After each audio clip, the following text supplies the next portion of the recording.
Good night everyone, शुभ रात्रि आप सभी को। तो आज की इस वीडियो के माध्यम से मैं आप लोगों को बताऊंगा कि दूसरों की तरक्की से लोग जलन क्यों करते हैं और इसको दूर करने का उपाय क्या है। तो चलिए शुरू करते हैं। आजकल लोग शारीरिक रोग से ज़्यादा मानसिक रोग से परेशान हैं और इसमें ईर्ष्या का बहुत बड़ा रोल है। ईर्ष्या को ही दूसरे शब्दों में जलन कहा जाता है। यह महसूस करने की भावना है जो किसी दूसरे व्यक्ति के पास होता है और उसके पास नहीं होता है और वह उस चीज़ की इच्छा करता है, तो इससे ईर्ष्या उत्पन्न होती है। और वह चीज़ कुछ भी हो सकता है, जैसे घर, गाड़ी, पैसा, नॉलेज या सुख इत्यादि। ईर्ष्या करने वाले लोग कभी खुश नहीं रहते, मतलब ईर्ष्या हमें खुशी छीन लेती है।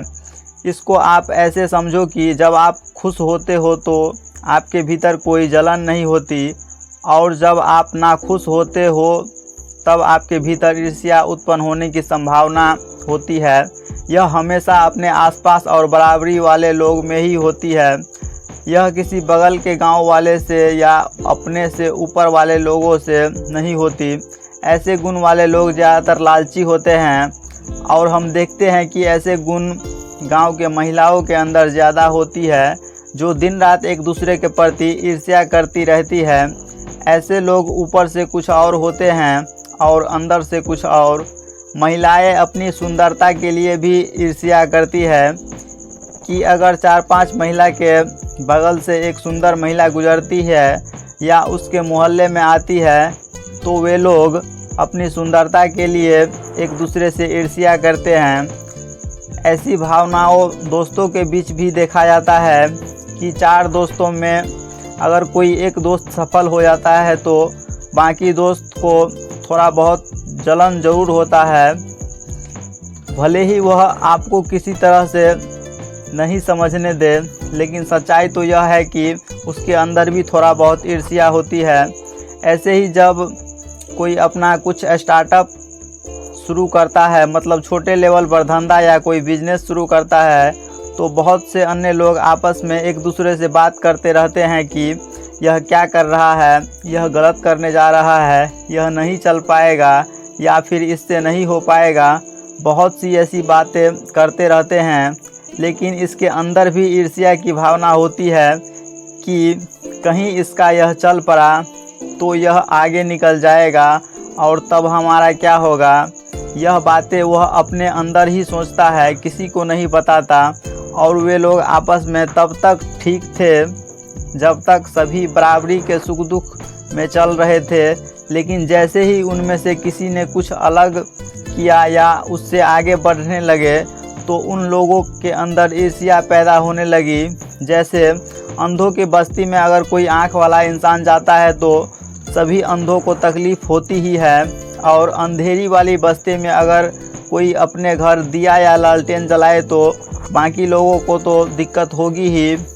लोगों को दूसरे के दुख से आनंद और सुख से परेशानी होती है। उन लोगों का बस एक ही सिद्धांत होता है कि खुद को बर्बाद हो जाएंगे, लेकिन दूसरों को भी बर्बाद कर देंगे। ऐसी स्थिति में लोग कभी आगे नहीं बढ़ सकते, या यह कह लीजिए कि जो लोग एक दूसरे से तुलना या ईर्ष्या करते हैं वह कभी अपनी ज़िंदगी में आगे नहीं बढ़ सकते।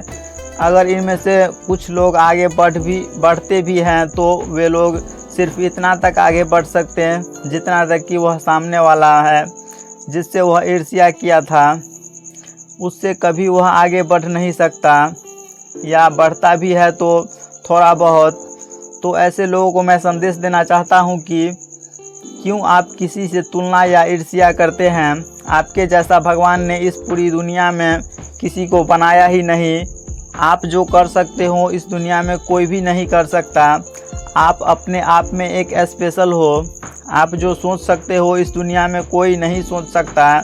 जैसे आपका फिंगरप्रिंट इस पूरी दुनिया में मैच नहीं हो सकता, ठीक उसी प्रकार आपकी तुलना किसी से नहीं की जा सकती। जिस प्रकार सूर्य और चंद्रमा की तुलना एक साथ नहीं की जा सकती, क्योंकि सूर्य दिन में चमकता है और चंद्रमा रात में। और बहुत से लोगों का मानना है कि जब तक हम किसी को देखेंगे नहीं, समझेंगे नहीं क्या कर रहा है क्या नहीं, कैसे कर रहा है, जब तक हम कंपेयर नहीं करेंगे तब तक हम अपनी ज़िंदगी में आगे कैसे बढ़ेंगे।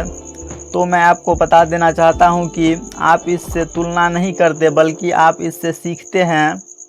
और अंत में मैं आप लोगों को बताता हूं कि जब आपसे कोई ईर्ष्या या तुलना करे तो आप क्या कर सकते हैं। अगर कोई आपसे अपने आप को तुलना करे तो करने दे, वह उनकी समस्या है। आपको कभी किसी से तुलना नहीं करना है। इसी तरह आपसे कोई ईर्ष्या कर रहा है तो आपको उसके माइंड को क्लियर नहीं करना है कि वो आपसे ईर्ष्या ना करे। उसको आप कैसे करोगे, नहीं कर सकते हो, कोई चांस ही नहीं है। इसका एक ही उपाय है कि आपको अपने माइंड को क्लियर करना है कि मेरे अंदर ईर्ष्या पैदा ना हो। तो दोस्तों, इससे हमें यह सीख मिलती है कि हमें अपने आप को ना किसी से कम समझना है और ना ज़्यादा। तो यह थी ईर्ष्या दूर करने पर कुछ महत्वपूर्ण बातें।